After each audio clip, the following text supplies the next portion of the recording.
TCU senior Desmond Bane is the NBA Draft Internet's belle of the ball. One of the 2020 class's safest prospects, Bane would be an immediate plus to any franchise looking for a ready-to-go contributor. Bane has proven over 4 years that he's a knockdown shooter who offers an underrated secondary or tertiary playmaking ability. Dez is unquestionably a first-rounder, but NBA GMs will have to ask themselves, as safe a prospect as he is, how much potential in the long term does the 22-year-old guard have left compared to some of his younger counterparts? The first thing that you think of when you hear the name Desmond Bain is dead-eye shooter, with the NBA range to make an immediate contribution as an NBA floor spacer. Bain can hit from a standstill off the catch or make defenses pay by knocking shots down off movement. And his ability to shoot it off movement is perhaps his best skill as a shooter. Bane is incredibly adept at using little body fakes and change of directions to get his man into screens and free himself for clean looks at the hoop. And as a career 43% shooter over his 4-year college career, Dez come in as one of the most proven shooters in the draft. Even here on a miss, you have to love how beautifully Bane creates space and separation for himself off ball. And while the NBA has seemingly turned into a three-point contest, Dez is crafty and will throw defenders off by curling off screens and knocking down a mid-range jimmy. He just has a knack for finding the open spots on the floor off ball, which if paired with a star will make Dez a major weapon for an efficient offense.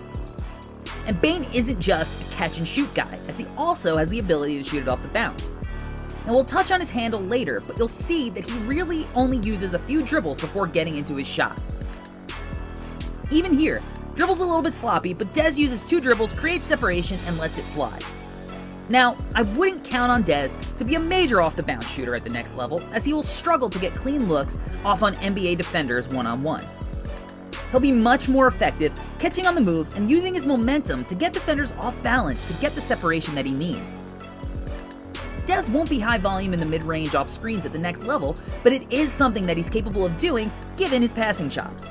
And as long as he doesn't settle for tough ones like this, his coaching staff won't have a problem with him operating in that area. As a finisher, Bane has good soft touch when getting to his right. Dez hit on 62% of his close twos this year, and again, shows here how adept he is moving without the ball. This was a nice, crafty finish his junior year, showing his body control, avoiding the rim protector Jackson Hayes. Where I do have concerns about Dez as a finisher at the NBA level is attacking against rim protectors like Embiid, Gobert, or Anthony Davis. Dez is a very below-the-rim athlete that lacks the burst and pop to explode to the rim against shot blockers with length. And when Dez gets pushed to his left side, he's significantly less comfortable than when he can go right. And most alarming for a brick house like Bane is how soft he attacks the hoop. Instead of using that strength to get into the defender's body, Bane likes to get to a tough off-balance fall-away. Again, for a guy as strong as he is, there's no excuse for making less than 1 trip to the free throw line a game. Now, Dez doesn't have the handle or burst to get true separation, and will only get harder when he's attacking NBA-level defenders. You aren't going to see many combo moves out of Bane. As we see here, he lacks the wiggle, and his negative wingspan leads to a sloppy handle when he tries to do too much. We do get another plus look at his shot making, though. Now, it's possible that Bane may have slipped on a wet spot on this possession, but Bane has what I like to call happy feet. Dez constantly takes multiple choppy steps when trying to come to a quick stop. And because he lacks the handle to improvise on the fly, it's become an issue for him as he makes a habit of getting himself in trouble picking up his dribble. We see here Dez has the ball with 7 seconds left on the shot clock, takes 1 dribble and picks it up, gets away with the happy feet travel, and leads to a shot clock violation. Now, Bane gets downhill here, but he gets himself in no man's land, picks up the dribble, holds it for 4 seconds before finding a teammate to kick it to. And 1 more, off balance, 1 dribble, and then just needlessly picks it up. While Kevin O'Connor may have exaggerated when he deemed Desmond Bain the draft's best passer, he was right that Dez is very, very good. And he's proven very capable of displaying the vision and ability to nail the pass to weak side shooters. These are high-level looks for a point guard, let alone a non-point guard. We see another example of Dez getting himself in no man's land here, but this time he's able to use his vision to nail the pass to the weak side wing. And here he is, getting his defender off balance, off movement attacking, showing off that body control, and making a beauty of a pass to the wide open shooter. and again gets to the open space and with his head up, slings a laser to the weak side shooter. Bane will also be great as a playmaker in transition, but he'll operate in more space and defenders will have a more difficult time bothering his handle. Dez was a great rebounder, averaging over 6 a game. Bane can grab and go, and we see him here hit the Lonzo Ball-esque hit ahead for the layup. Another grab and go situation here, where Bane shows his court awareness, keeping his head up, and as the break slows, he shows the vision hitting the open shooter on the wing. But, as good a passer as he is, I maintain he's much better suited to playing off ball and making plays in a more tertiary role. Bane isn't necessarily turnover prone, but the more he's put in a position to create offense from scratch, the sloppier he gets. A little miscommunication here, but this is just a tough pass for the big to catch, and that's ignoring that it was misplaced. Now Bane shows off that smooth body control in the air, but this is a tough wraparound pass to make in a sea of yellow shirts. This is one of those times you'd wish he'd be more aggressive and try to get to the line. And here we see that classic Bane swing pass, but this time the weak side defender reads it from a mile away. Desmond Bain may never be a Defensive Player of the Year candidate, but he'll hold his own.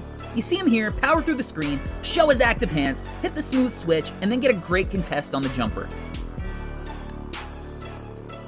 Another great example of the active hands here. Dez keeps those hands moving and is rewarded with a steal, and then again shows the ability to go and lead the break.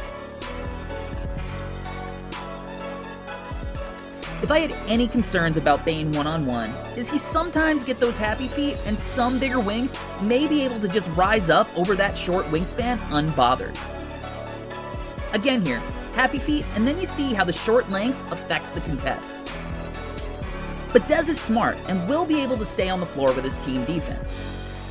Bane starts with cutting off the roll at the elbow, keeps his head on a swivel, gets out to his man, switches seamlessly, fights through the screen for the contest. He follows the ball on the shot and is able to run off the board and get a second contest. Dez starts out on the ball here guarding the inbound, keeps his head on a swivel to see the ball in man, and beautifully stays at the rim and intercepts the entry pass. Dez recovers to his man here, keeps his head on a swivel, splits the difference between the corner and the wing, meets the big at the hoop, and then breaks up the play with those active hands leading to a sloppy end of possession.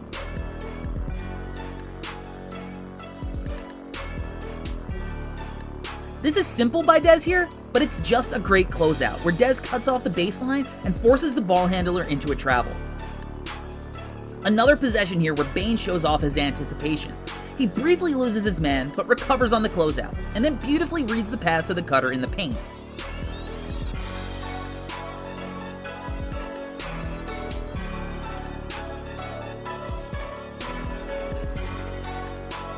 If there's one area where Bane could stand to improve as a team defender, he'll sometimes lose track of his man as he can become too focused on the ball.